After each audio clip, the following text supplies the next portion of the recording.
Island. Étude de cas non évaluée.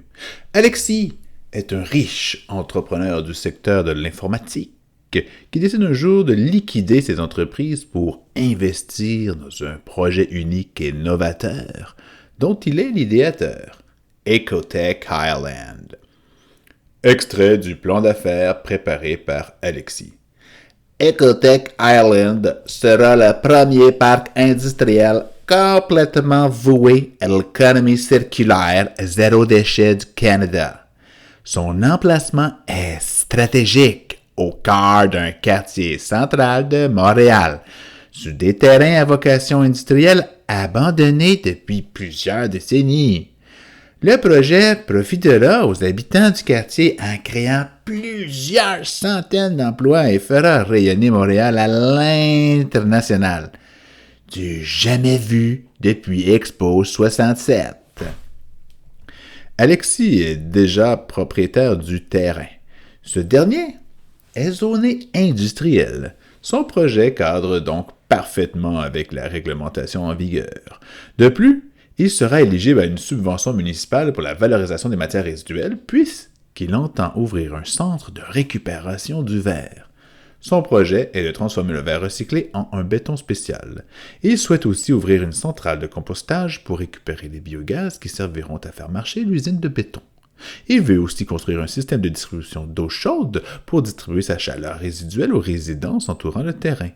Aussi, il est associé avec une entreprise novatrice en agriculture urbaine, les fermes Alfalfa, qui installera des serres de production maraîchère.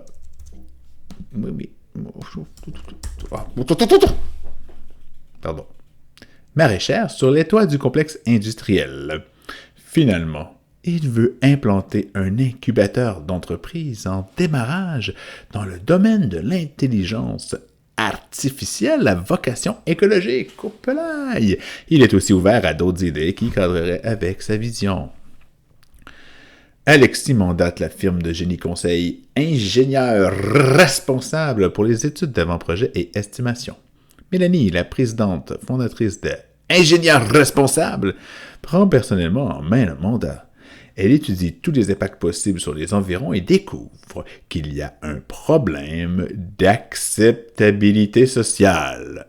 En effet, le comité de citoyens du quartier Island travaille depuis quelque temps déjà à un projet de valorisation du terrain qu'ils nomment Eco-Opt Island. Ils avaient déjà ramassé une partie de l'argent nécessaire à l'achat du terrain et attendaient des réponses de différents bailleurs de fonds pour aller de l'avant. Ils se sont fait damer le pion par Alexis.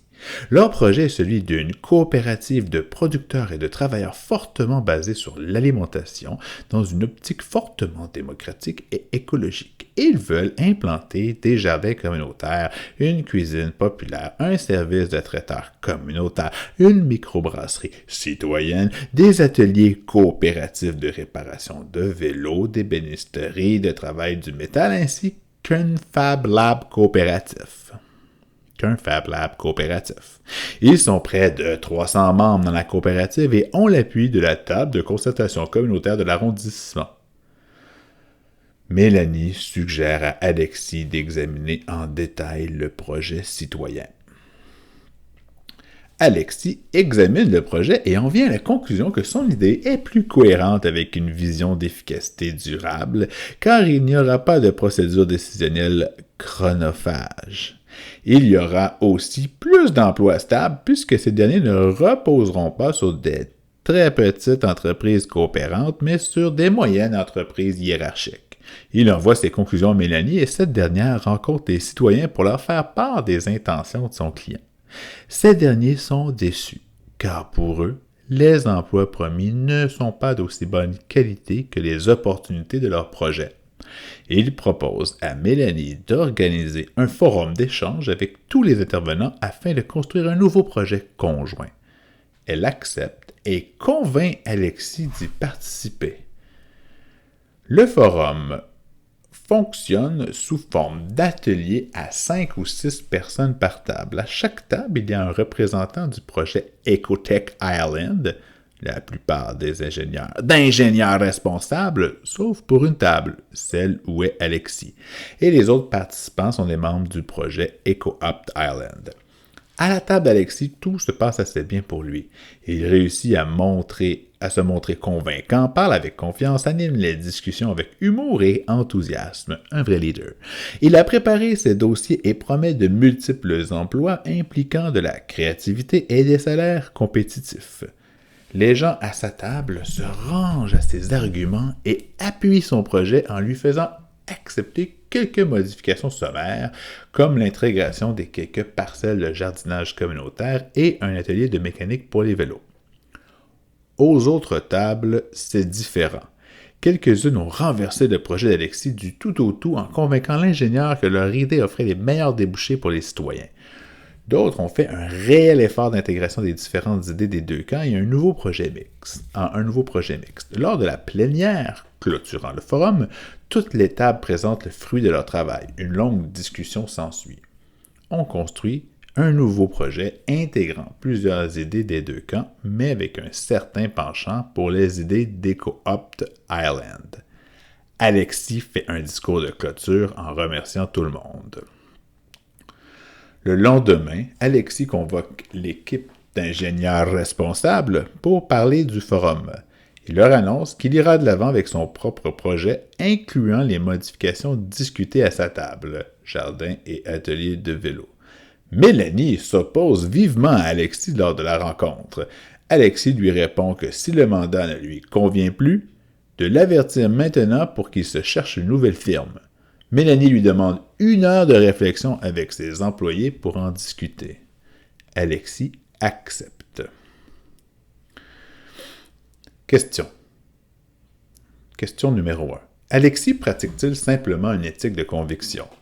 Si oui, en quoi c'est insuffisant? Sinon, que fait-il de plus? Question 2. Mélanie pratique-t-elle une éthique de responsabilité? Si oui, quels sont les éléments qui permettent de l'affirmer? Sinon, que devrait-elle faire de plus? Question 3. A-t-on été témoin d'une éthique de discussion? Si oui, les résultats sont-ils concrètement concluants? Sinon, qu'est-ce qui aurait dû être fait pour qu'ils soient concrètement concluants? Question 4. Un participant fait-il un effort pour pratiquer une éthique de finitude? Si oui, quels sont les éléments qui permettent de l'affirmer? Sinon, que devrait-il faire pour qu'on puisse l'affirmer? Et finalement, que proposera Mélanie suite à la réunion avec son équipe? Alors, on peut s'imaginer qu'on est l'équipe. Bonne chance!